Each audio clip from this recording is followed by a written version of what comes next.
بسم اللہ الرحمن الرحیم اللہم صلی علی محمد النبی الامی وعلی آلہ وسلم تسلیما۔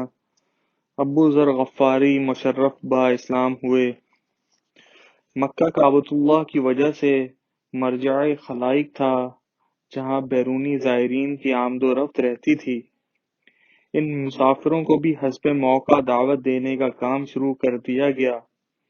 ان کے ذریعے اسلام کی خبر بہت جلد دور دراز علاقوں تک پہنچ گئی، اور حق کی تلاش میں سرگرداں اکا دکا لوگ مکہ آ کر رسول اللہ صلی اللہ علیہ وسلم سے ملنے لگے۔ سرداران مکہ پہلی بار چونکے اور حضور صلی اللہ علیہ وسلم سے ملنے جلنے والوں پر نظر رکھنے لگے۔ حضور صلی اللہ علیہ وسلم بھی نئے لوگوں سے ملنے میں بہت احتیاط کرنے لگے۔ انہی دنوں ڈاکوؤں کے قبیلے غفار کے ایک نوجوان ابو ذر غفاری نے، جو بت پرستی سے بیزار تھے، اپنے بھائی سے ایک نئے نبی اور نئے دین کی خبر سنی۔ وہ سیدھا مکہ پہنچے۔ انہیں معلوم تھا کہ نبوت کا دعویٰ کرنے والے جوان سے ملاقات کرنا مصیبت مول لینے کے مترادف ہے، لہذا وہ مسجد الحرام میں ٹھہر کر منتظر رہے کہ کسی دن رسول اللہ صلی اللہ علیہ وسلم کی زیارت ہو جائے۔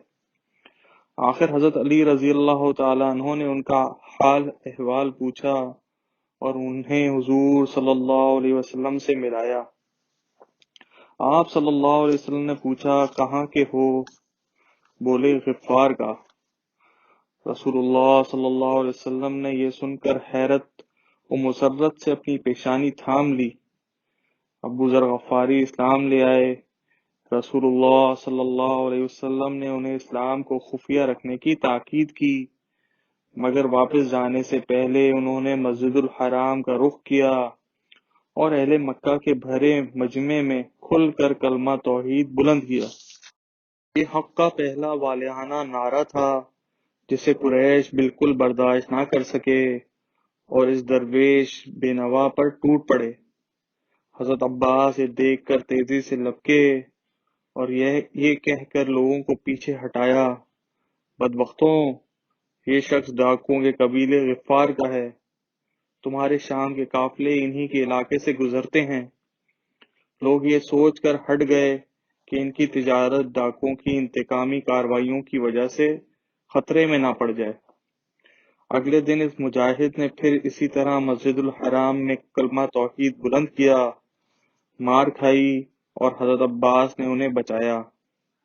ابو ذر رضی اللہ تعالیٰ عنہ نے اپنے قبیلے میں واپس جا کر پہلے اپنی والدہ اور بھائی کو دعوت دے کر مشرف با اسلام کیا۔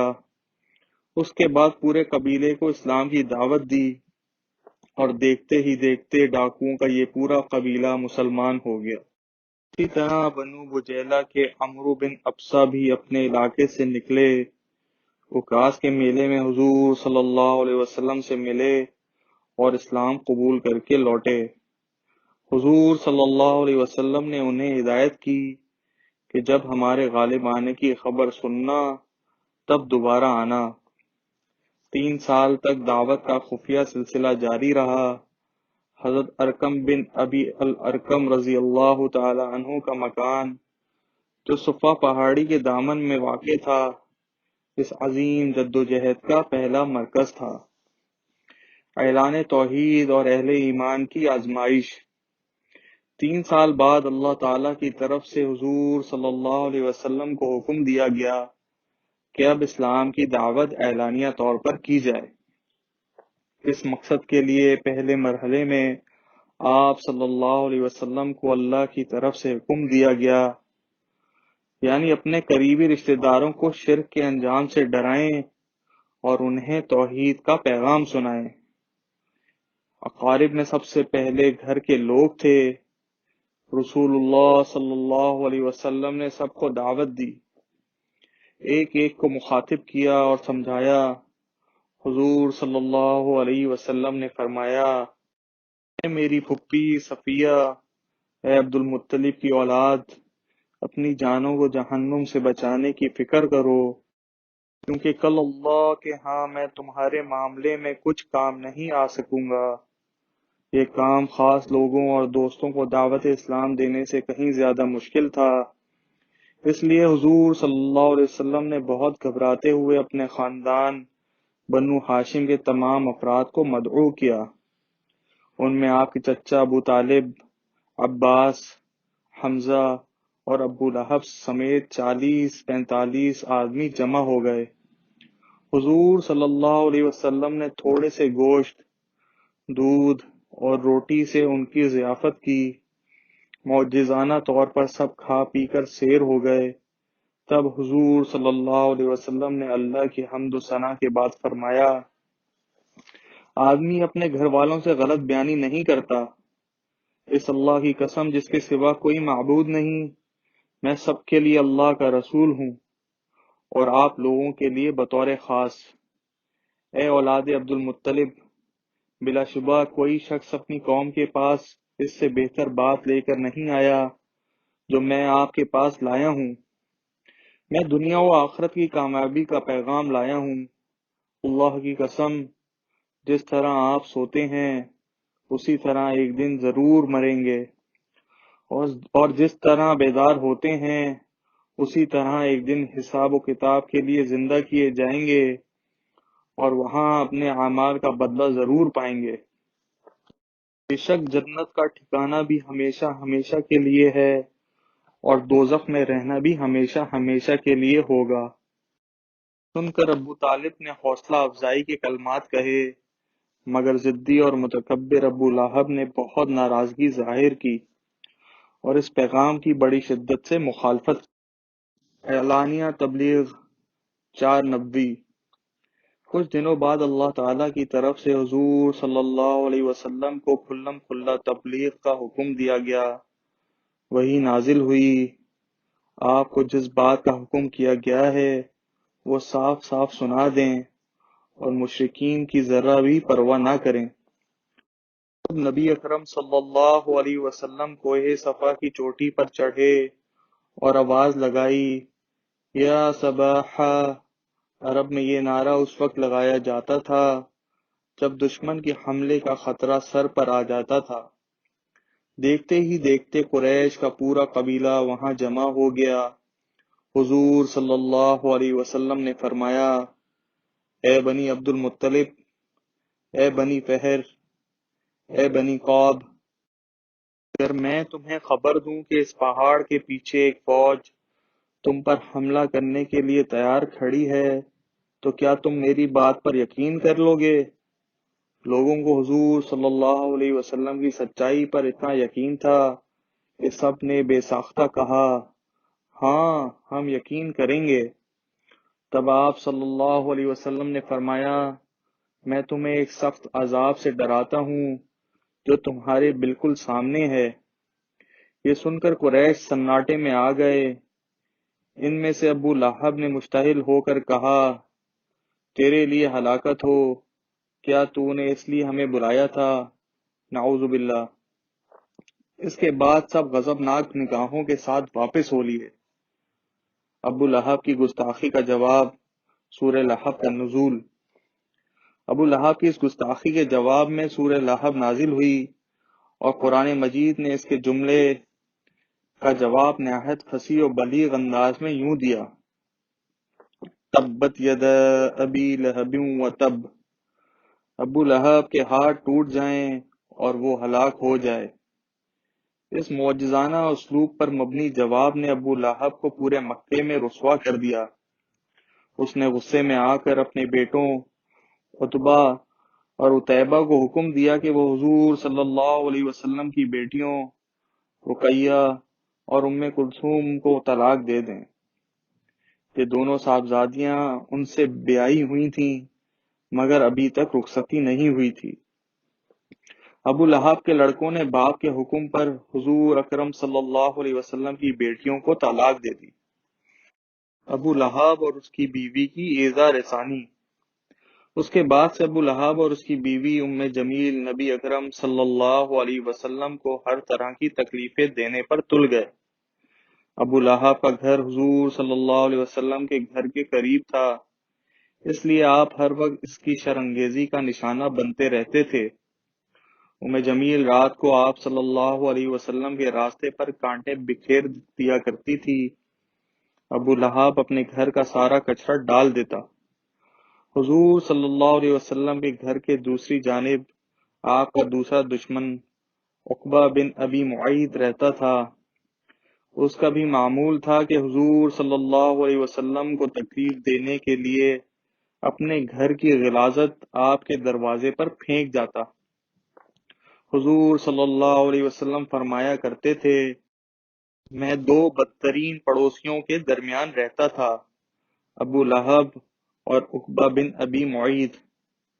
ابو لہب ہر وقت حضور صلی اللہ علیہ وسلم کی طاق میں رہتا کہ آپ تبلیغ کے لیے کہاں کا رخ کر رہے ہیں۔ ابو لہب ہر وقت حضور صلی اللہ علیہ وسلم کی طاق میں رہتا کہ آپ تبلیغ کے لیے کہاں کا رخ کر رہے ہیں۔ آپ کہیں قریب جاتے یا دور، یہ پیچھے پیچھے پہنچ جاتا اور آپ صلی اللہ علیہ وسلم پر آوازیں کستا۔ ابو طالب پر قریش کا دباؤ اور حضور صلی اللہ علیہ وسلم کا جواب۔ قریش کے دوسرے سردار بھی اب کھلم کھلا مخالفت پر اتر آئے تھے اور اس دعوت توحید کو روکنے کے لیے طرح طرح کی تدبیریں کرنے لگے تھے۔ یہ لوگ ایک وفد بنا کر ابو طالب کے پاس آئے اور بولے، ابو طالب، آپ اپنے بھتیجے کو منع کریں، ہم اپنے آباء و اجداد کی مذمت اور اپنے معبودوں کی عیب جوئی مزید برداشت نہیں کر سکتے۔ آپ ان کو روکیں ورنہ ہم آپ سے اور ان سے نمٹ لیں گے۔ ابو طالب گھبرا گئے اور حضور صلی اللہ علیہ وسلم کو علیحدگی میں بلوا کر قریش کے مطالبے کا ذکر کیا اور کہا، میری اور اپنی جان کا خیال کرو، مجھ پر اتنا بوجھ نہ ڈالو کہ میں اٹھا نہ سکوں۔ حضور صلی اللہ علیہ وسلم سمجھ گئے کہ چچا پر سخت دباؤ ہے اور وہ آپ کی مزید حمایت نہیں کر سکیں گے۔ پھر آپ صلی اللہ علیہ وسلم اس عظیم فریضے کو کیسے چھوڑ سکتے تھے جس پر اس سے سکتی ہوئی دنیا کی نجات کا دار و مدار تھا اور جس سے آپ کو اپنی جان سے بڑھ کر جذباتی لگاؤ تھا۔ نبی اکرم صلی اللہ علیہ وسلم نے فرمایا، جان اللہ کی قسم، اگر وہ میرے دائیں ہاتھ پر جلتا سورج اور بائیں پر چاند لا کر رکھ دیں تاکہ میں اس کام کو چھوڑ دوں، تب بھی میں رکنے والا نہیں، یہاں تک کہ اللہ اس دین کو غالب کر دے یا میں اس جد و جہد میں جان دے دوں۔